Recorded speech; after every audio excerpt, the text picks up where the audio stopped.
Hey, and here we go. Hopefully that should work.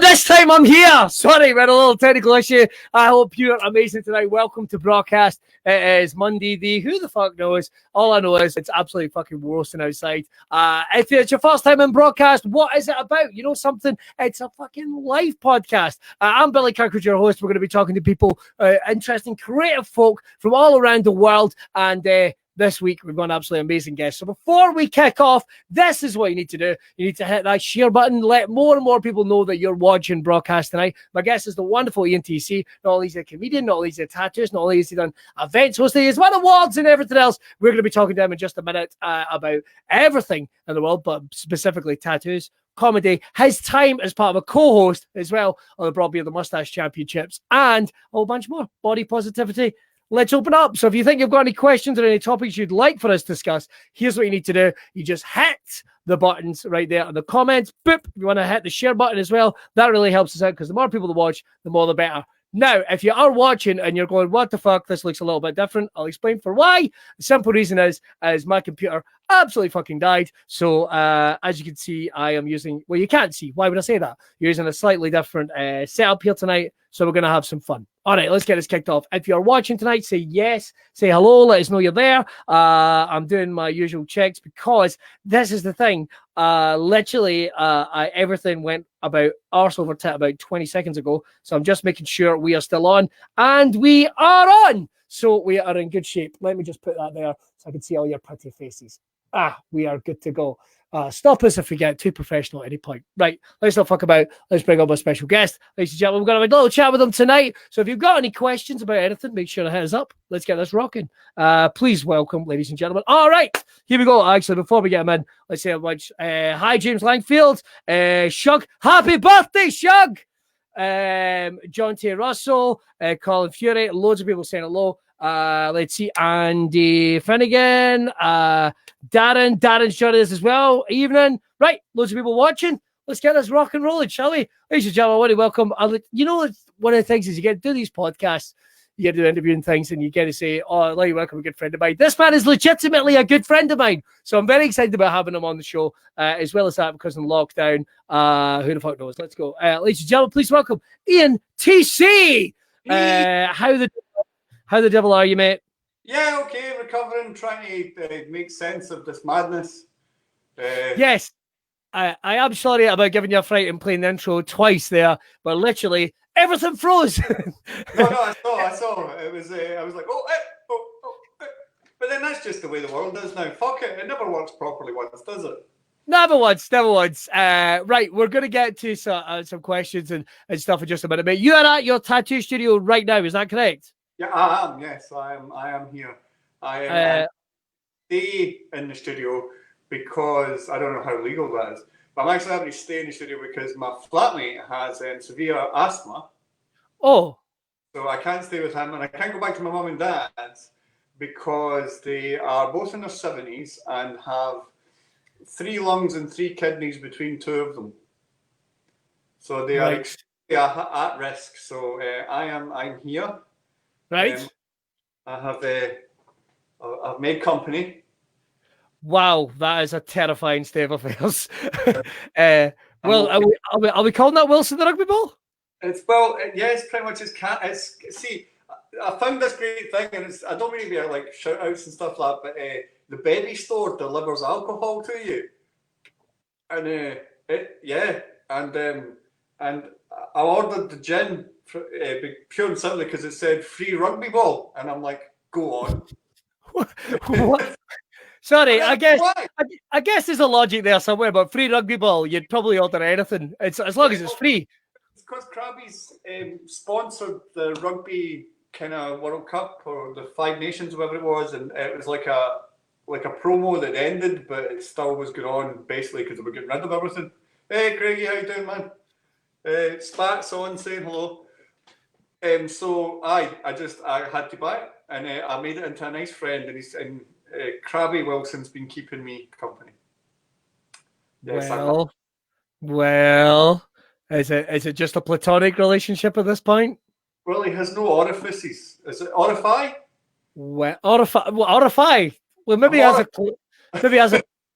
a cloaca. I don't know. I played rugby for years, but I never pondered whether or not I could fuck a rugby ball. Well, there was that. What's that? You're the one who brought it up. I did bring it up. Moving on. Moving on.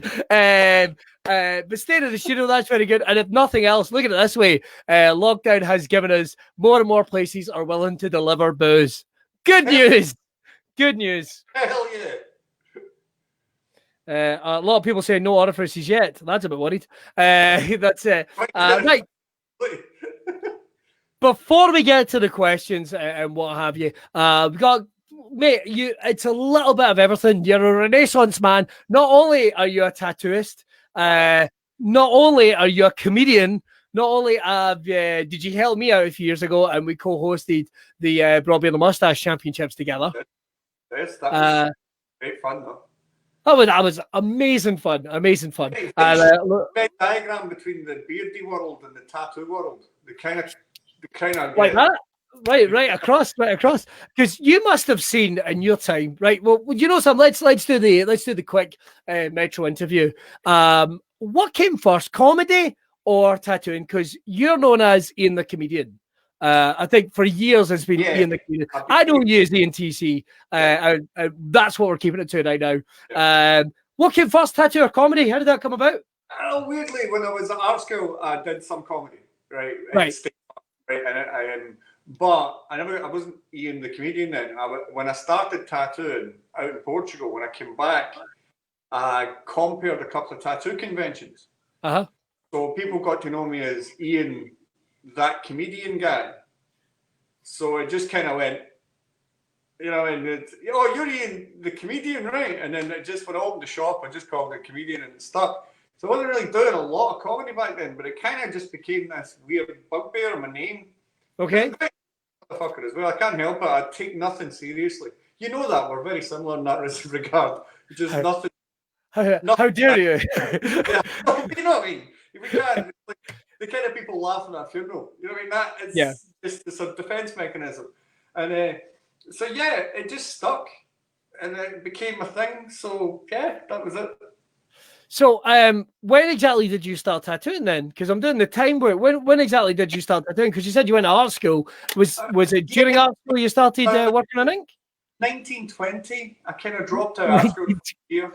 Yeah, I made it, did the whole thing. Got to art school, went fuck this, and I went and became a tattooist. Went out to Portugal, learned from an Irish guy, Don Crooks. Oh dear. Yeah, well, I'm going to put this out there, right? And this may be detrimental to my career in many regards. What's up? See, when you're going to learn something, never learn from someone who smokes crack. Do you know something? I feel like I should start having a whiteboard here, and we should just put family sayings and mottos. If you're going to learn something, never learn it from someone that says crack. I didn't know that at the time, I mean, it wasn't years later until I kind of went back to Portugal and I caught him kind of like on the tinfoil. Right. Facing the dragon. I was about to say, what gave it away? Was it him just standing there, not tattooing anyone, just making the noise with his mouth? No. Years later when we went to actually take over the studio, maybe he developed it in the years I was gone, but it was certainly an eye-opener. Well, I've got to say it's very hot here in Scotland. So if it's anything like it as in Portugal, I can totally see why we'd go in the crack. But in terms of getting to, so you came here back to Scotland. You have done comedy. You're looking to take tattooing to that next level for you personally as an artist. Well, tattooing was extremely territorial back then. It kind of not similar now, right? So it was 1998, I opened my own studio in a little town called Bathgate. Okay, I've heard of it. I think it's most famously been known as sung about in the Proclaimers singing Bathgate No More, which wouldn't be a bad thing. But, oh, that's mean. No, they actually do nice comedy there in a place called The Regal. They do actually. We're not getting booked for that anytime soon, but let's not worry about that.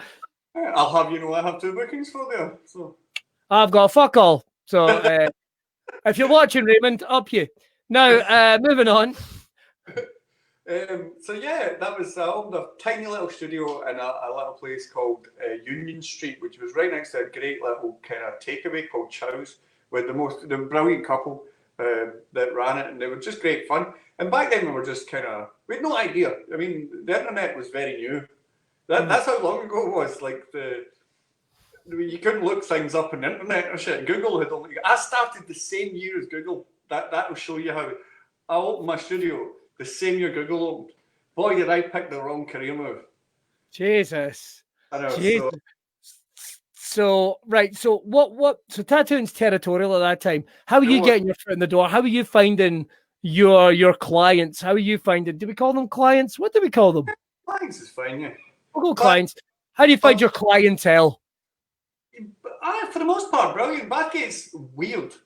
Bathgate's one of the weird places in Scotland that it's kind of stuck in a particular period of time, but it's been dragged in another direction. You know what I mean? It's got all the facets of really old Scotland with people from other countries. It's bizarre. It's brilliant though. Don't get me wrong. The people are daft, but yeah, they're not right. That would be the explain. Oh, Bathgate, they're not right. You know what I mean? It's that kind of place, but not in a bad way. But yeah, I had great clients. I still have loads of them come from Bathgate to get tattooed with me now. But a very strange place. I wasn't really prepared for the West Lothians because I was a West Coast boy. You know what I mean? Right. And then going to the Lothians was an eye opener. It really was. So what moved you to Glasgow? What moved you back to Glasgow in order to set up a studio here? Because that's when we first met, and that would have been, oh my god, that would have been through Brian, who was the jury manager at the Stand a long time ago, good pal of our breed, who I'm stunned has not turned up at a Braw Beard Championships, to be honest, because it sounds exactly his type of thing. I lived in Glasgow, so I moved to Glasgow after I was living in Musselburgh, and then after a rather messy breakup, I moved back to Glasgow because I'd lived here before, and so I moved back to Glasgow because I love this city. So it was just a progression of things moving. I opened a small private studio here where I did a lot more bigger work.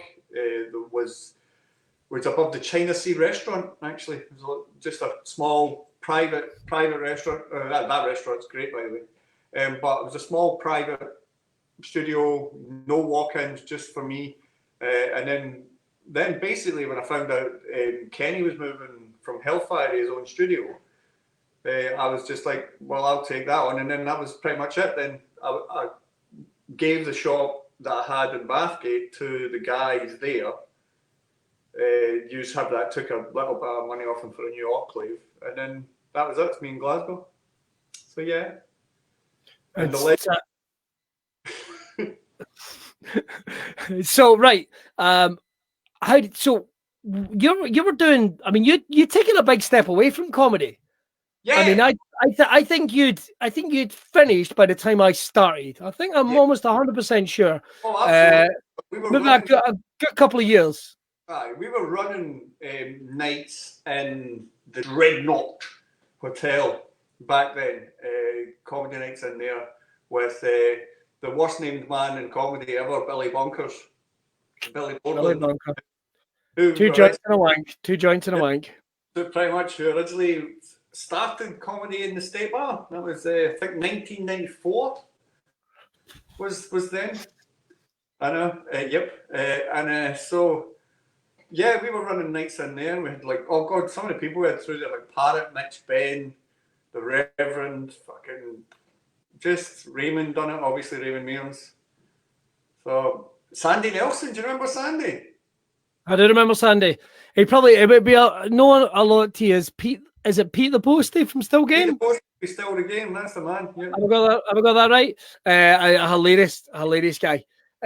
So, in terms of how have you seen tattoo taste change over maybe like the last 20 years? I mean, I'm going like the average age maybe of like a brother, for example, is probably I don't know, could be anywhere between like 30 and 50. So let's say I'm sure he's younger than that. How have you seen tattoos change? Because you mentioned it. It's a little element of body positivity, and there is a sort of synergy between the two things. Cannot believe I just said the phrase synergy. That is a fucking first. That is a first. I'm gonna have to do some. I'm gonna have to do some stretches after that. I'll be doing your yoga. Well, I'm that guy now. Oh God, fucking. All I've got to say is 2000 me would have fucking hated me. But in terms of how have you seen tattoos change over that time? Because it used to be a certain element, or was it a certain element, shall we say, a certain lifestyle that got them, but now it's kind of across the board. Round about kind of the 80s, tattooing got the reputation of being a deliberate exclusion from the mainstream. That was the kind of thing. So if you go from the 80s round about, maybe even earlier than that, the 70s, I mean, I suppose the sexual revolution in the 60s kind of changed as well, because more women started to get tattooed, and that's changed quite a lot as fashion moved on. So up until the 80s, where I kind of got a little bit interested in them, that's what it was. It was a kind of a choice to separate yourself from mainstream. You know, you're picking your subculture kind of idea. Yeah. Moving into the kind of 90s and stuff like that, you used to be able to tell people with sleeves worked in shops. It was that kind of, oh, you just nod, you would know. You would see them go, oh, right. Then fashion hit, which changed it. Television programs changed it. It used to be like neck tattoos were sacrosanct. You wouldn't get them until you'd finished the rest of it. Your hand tattoos, you wouldn't be getting them until you'd finished it. Now people are starting with them because they want to show off. Like a tattooist. I mean, they've been bought in, but not really paid their dues. But then it's now because it's more fashion orientated, which is a horrible word because tattooing is permanent, shouldn't be fashion. But lots of tattooists will tell you it's kind of cyclical. Tattoo trends and tattoo fashions. We've kind of, and weirdly, where it went all custom at one point. We still do everything custom, but it's changed now to have this tricked version of custom. Right. Because what they do now is they draw designs which would have been flash hanging in the walls, but now they call them one-off design pieces. So you're not working to a brief, you're just drawing designs which you now say is custom, but you're actually just doing flash, but you're only doing it once. You know, it's a weird kind of taking the best of both and smashing it into one thing. Because flash used to just be on your walls and loads of people would get it. But then the original idea of custom was you took your client very much as you would an illustrator, which was my background. Yes. And you would design to their brief. But now it's moved kind of past that to a point where tattoo artists are designing what they want to do and putting out there, and people are just picking them. So it's kind of went weirdly full circle with we're back to flash, new and improved, if you know what I mean. It's custom flash. Yeah. So it's kind of weirdly cyclical that way. And it's strange, but, you know, it's the way the business is going, and I'm all for that, you know what I mean? It means I get to do more what I like. Woohoo! Definitely sounds good. Well, let me ask you this then. In terms of your career as a tattooist, which is it's like you say, it's gone to Portugal, to Bathgate, to Glasgow, and I know you've been up and down the country. You've won awards across the globe. Where was it you picked up your awards again? I've won them in Switzerland, Ireland, Scotland, England, Wales. I've got one in France, one in America. So, all right. Yeah. Sorry, I'll live with you. I am listening. I'm trying to get a fan working, and it is no happening. It is like a fucking oven in here. It's not worth anything. I keep saying they're dust collectors. I know terrible artists with cabinets full of them, and I know great artists with none. They're worth nothing. And I know it's nice saying that as an international award-winning artist, but it really is the worst. And all level up, you don't get better for having them. You know what I mean? You don't. You know, that's it. It's a nice wee paperweight that you get to go. Oh, I won that one. That's it. That's Yeah, all. it's like Scottish Comedy Awards. Moving on.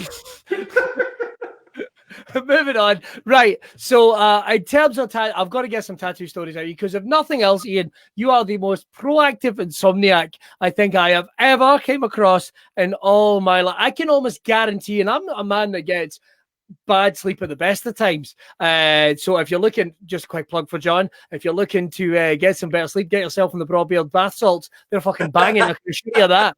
They're actually... Literally, they are fucking amazing. Which annoyed the piss out of me when we moved to a house that didn't have a bath. Right. But in terms of you must have some stories of some weird and wonderful people that you've tattooed over the years. Because I know that when you were at the Braw Beard Championships, you met a couple of people that you had actually worked on already as well. You're a familiar face to them. Can you share any stories with us without giving away too much? Oh, anything I say about Lammy would probably, like Big Lammy, Big Ginger Lamb, he's one of the guys. Anything I'd say about him, any story worth telling would probably incur a jail sentence. So we can't really talk about him. Oh no, I've got one. I've got a cracking one. This is just, I do miss certain things about the level of daftness of the Bathgate shop because it used to be a lot of fun. I remember one time, for some bizarre reason on a Saturday, it was quite quiet, right? And I'm tattooing my client. There was 3 open kind of thing booths. So there's 3 artists working in a piercing room back in the back, right? And we're just sitting tattooing away. And it's quite sedate today. It's not normally, it's usually pandemonium. And the customer was a first time customer. We're doing a tattoo, can't for life of me remember what. And he says, I like it in here. It's a lot more professional. I remember in the last place I was in, it was hectic. You couldn't hear yourself think.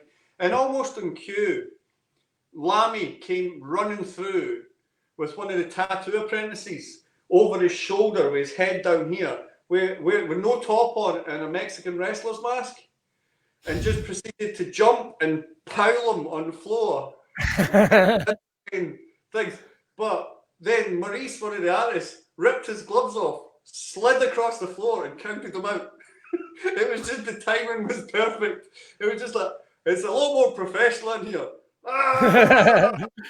And then suddenly somebody got pinned by a giant ginger Mexican wrestler. It's the way it's meant to be. But you and I have waxed lyrical of our fucking minging tattoos. For I am a fan of a horrible tattoo. I will admit. I like a tattoo with a story, but we've seen some proper terrible ones in my time. And I know you've had to do a couple of cover-ups of me. I know you must have seen your share of bloody awful tattoos in your time. Any one of them's any particular one jump out? Oh God, so many. The bad tattoo thing is really awful because I'm always the bad guy in these situations. All right. Because you try and be nice, but sometimes you can't. You know what I mean? No. For example, people not so much bad tattoos, but bad ideas. People come with you a lot of the time. I can talk of them easier than people's life mistakes because these things have been averted, if you know what I mean. But people will say things to you, and you have to be the bad guy. You're looking at them, you know, and you go, you haven't thought that through, have you? And the woman once came. Do you genuinely have to do that to people? Do you have to talk them out? You can't make people live with their bad life choices just because you're too chicken shit to tell them that's a bad idea. I mean, we're the ones that's supposed to have all the experience. We're meant to say that. We're not a jukebox. We're putting things on them for the rest of their life. They're supposed to benefit from our experience. I mean, that's the point. But one of my favourite ones wasn't recently, but it was like semi-recently, when a woman came in and she wanted our favourite song tattooed like under her belly button. And her favourite song was Hotel California. Now, it doesn't, right? So I was like, maybe you don't want that association there. And she was like, what? And I went, what's the first line to Hotel California? It's on a dark desert highway just above your thing. It's not a good. And I'm the bad guy. You know, when you kind of going, you need to. It's not quite as good as the time when a guy came in wanting YOLO tattooed, covered up, and I laughed in his face. I honestly couldn't help myself. All right. He's like, I thought what you said? Sorry. I thought you meant, no, you've done it, get out. I thought that's what you'd done. It was just more like, what, were you going to get it covered with the word irony? I was like, come on, son, that's fantastic. Nah. But, so, I think one thing we have to talk about is certainly, you mentioned it, how it has become kind of a fashion thing, but there's also been a little bit of a, dare we say, and it's quite good. There's been a little empowerment, particularly with males, but not just males. I'd say everyone in terms of body positivity when it comes to showing off tattoos. Because, like you said, at one point, people would shy away from them, people would hide them. But I mean, people whose lifestyles are kind of factored into tattoos, so to speak. If you know what I mean, people that it's real expression of who they are. Do you think tattoos and even beards to a degree? I mean, you see the guys, they wear. Even from bikers to brothers to in between to anyone in the street. Do you think there's a real element of tattoos, beards, that type of thing? Have we reached this new level of hopefully body positivity, including tattoos? I wouldn't say positive. I wouldn't say body positivity. More watered down acceptance, which is terrible. Like I said earlier, these used to be personal choices as exclusion from society. Tattoos used to be you making that decision to wear something on your skin that was permanent, that set you slightly aside, right? Because of fashion programs, like it all started with Miami Ink and things like that. Now there's about 30, 40 television shows worldwide, just in the English-speaking world, that are all pumping this out. Tattoos have always been used in adverts, don't get me wrong. They've always been there, right back, I think, very recently, an early beer commercial got shared. I think it was from 1928. It was a picture of a tattooed man holding a beer. They've always been used in it, but the connotations of how they've been used is different. One may have been shown as something being a bit brash and violent, and now it's been shown as being stylistic and, cool. Yeah. But the problem with when anything becomes fashion, it falls out of fashion. This is the worrying thing, when the trend stops and then the inevitable backlash happens. That's where will we be then? You know what I mean? So that's worrying.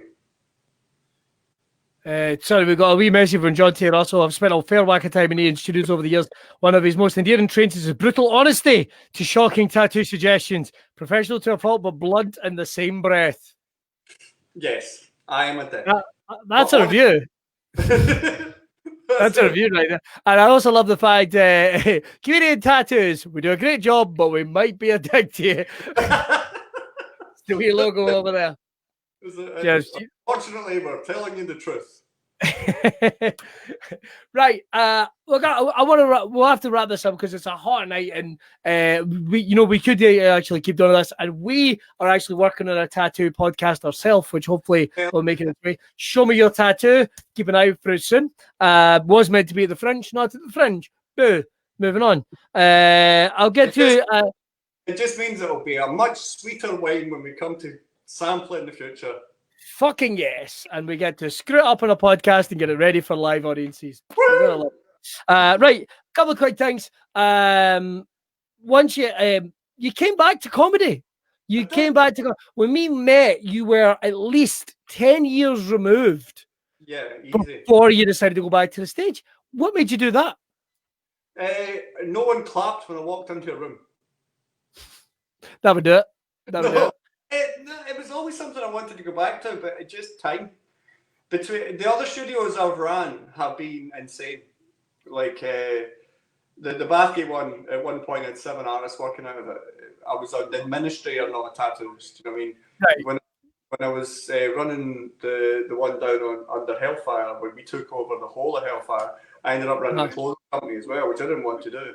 It wasn't only until I got to here when I actually started to get a smaller staff, just me and Debbie, rent controlled, make sure that I'm doing what I want to do rather than what I have to do just to keep the place open. It allowed me to spend time. Did you really miss getting your hands dirty in terms of actually tattooing? Did you really feel, I've not got my hand in a wheel here, and if you don't use it, you lose it, kind of a thing? Yeah, I mean, it's a passion. You do tattoos. You don't tattoo. You are a tattooist. It's very much ways. Teachers don't teach. They are teachers. Tattooing's the same. You don't just tattoo. You are a tattooist. So that's the difference. So I mean, this is something I'll always do, and very much like a comedian as well. The ones that do that job are comedians. They're not someone who tells jokes on stage. You know what I mean? You don't do comedy. You are a comedian. You know the ones who do comedy. They never go anywhere. They never do anything with it. They do things on the weekend, or they do open spot stuff, and they're quite happy to be there, and that's fine. You're okay with them. But doing comedy, actually trying to get bigger and be better and do things takes time.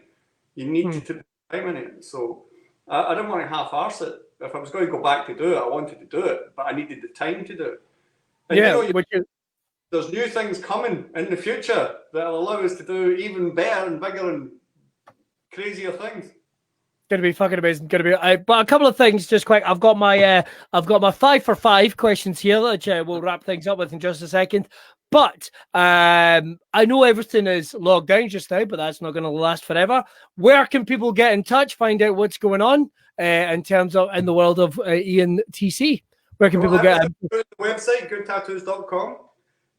Or you can Google me, Ian the Comedian. I'm still top hit, I believe. I did take quite a hit when Ian Cognito died. But yeah, Instagram, Ian the Comedian @ or the Comedian Tattoo. All of them will get you to all the kind of stuff. The website's a great source of everything.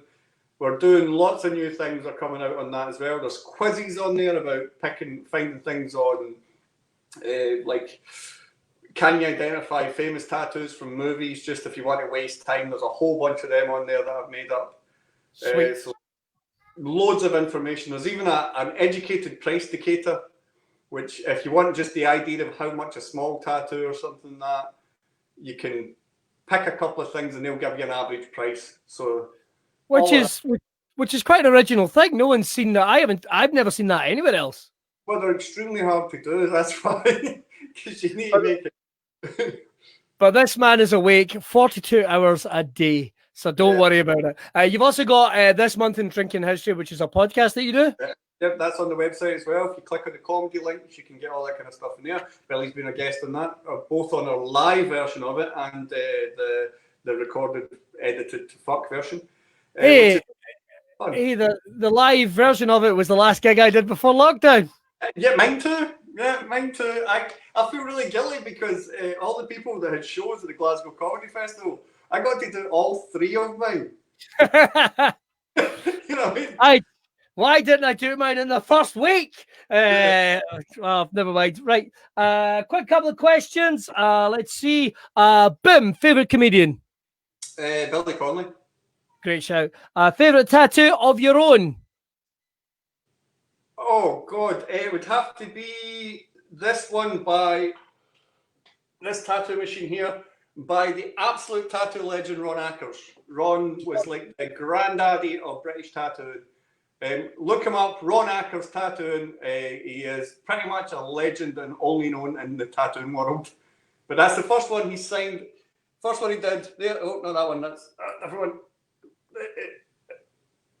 There we go. We got it.